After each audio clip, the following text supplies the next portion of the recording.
Ceramic frogs aren't bobbleheads, they're bobble tongues, and I've had so many questions about how it's done, so let me talk about it. First, these pieces are two pieces, not one. They consist of the body of the piece and then the tongue of the piece.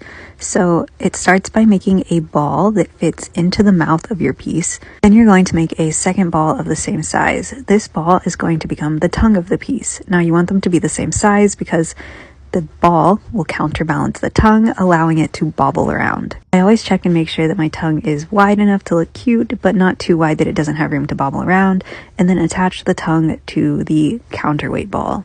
Once you have that, I poke a hole all the way close to the ball, but into the tongue, and that is where your string is going to go, because yes, that is how the piece bobbles around.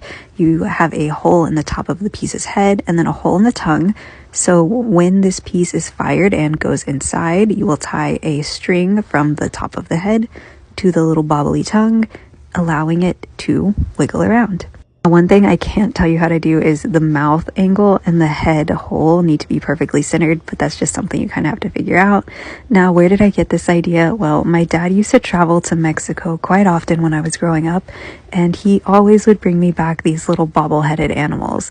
I was absolutely fascinated with them, and as I grew up, I was more curious to how they worked and saw this and thought, you know what, I wonder if I can do that with ceramics. And so the little bobble-headed froggy was born.